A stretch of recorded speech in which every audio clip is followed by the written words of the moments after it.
Hello, my name is Stenette Bryd III, and I serve as your Chief of Schools. Today I will be reading Ways to Make Sunshine by Renee Watson, and I have the pleasure of reading Chapter 3, Saying Goodbye. We're going on one last ride in Dad's Toyota. Later this evening, someone will come pick up the car and drive it away. So even though we don't really need to go anywhere, the four of us piled into the car. Dad is driving. Mom is in the passenger seat acting as DJ, skipping all the songs by Ray and I actually like. Ray is behind Dad, I'm behind Mom, where we are going. Where are we going? Ray asks. Just a Sunday drive, Dad says. We ride along the Columbia River and I start the car games we always play on family road trips. I point to a cluster of clouds. That looks like a person running. See the two legs? And that looks like a smiling face, Ray says. We go on finding cloud pictures and then we start counting trees. But there are so many. We both get tired of that. And so we decide to play my favorite game. Whenever we see a license plate that is not an Oregon plate, we tag each other. If I get tagged the most, I have to do a chore that Ray J gets to pick. So I really try hard to do most of the tagging. California, I yell right after. Washington. Not so loud, Mom says. Then Ray tags me hard. Arizona. There's one from Arizona. Okay, tag. Not hit, I remind him. We both call out another Washington plate at the same time. I saw it first, Ray says. Did not. Yes, I did. It was a tie. No, I saw it first. I tagged you first. Dad looks at us through the rearview mirror. If you're going to bicker, you'll have to stop playing. I whisper, you did not, and I tag him hard. Ryan Hart, Dad yells. He was still looking at us, and I didn't notice. I can't even deny hitting Ray, who's been all dramatic like I punched him or something. Dad pulls off into a parking space, and we all get out of the car. Ray runs around the car and yanks my hair. That's for hitting me. I push him. That's for saying you saw Washington first. Ryan and Ray, enough, Mom says.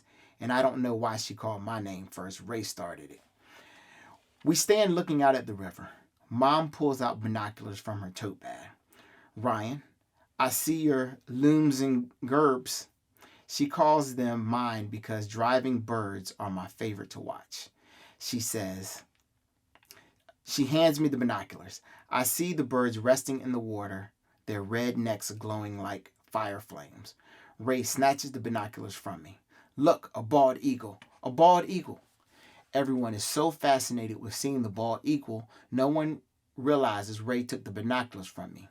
Just pulled them right out of my hands.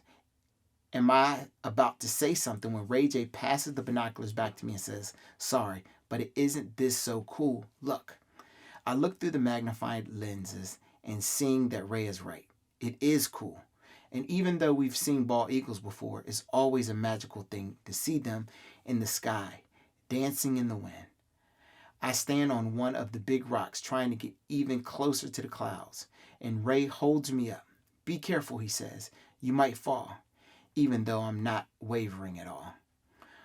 On the way back home, Mom asks, what do you want to listen to? Ray says one song, I say another. Rock, paper, scissors, I get paper. Rock, paper, scissors, I get rock.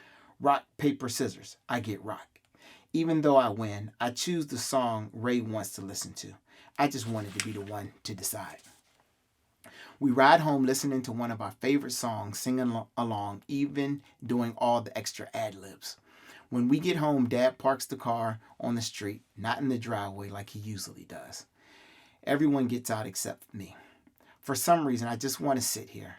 Mom stands outside at the footsteps watching me, waiting for me. Maybe she thinks that she is looking at the car one last time.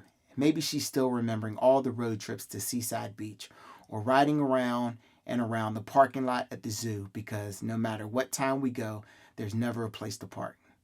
Maybe she remembers the time she let us eat our McDonald's in the car and we're never allowed to eat in the car, because everyone knows that cold French fries are the worst thing ever. Maybe she's thinking about how I'd store my books in the pocket of the back seat on the passenger side. How she'd always say, pull out a book whenever I said I was bored or if we were stuck in traffic and had to wait a while. Maybe she's thinking about the times I fell asleep on the way home from a place that wore me out so much Dad had to carry me inside and tuck me in. I take a deep breath. I take in the smell of vanilla, the scent Dad always gets for air freshener, candles, and incense. I get out of the car, close the door, and walk to the house with Mom. I know the car is not a person, but when we get to the door, I turn around always and wave goodbye.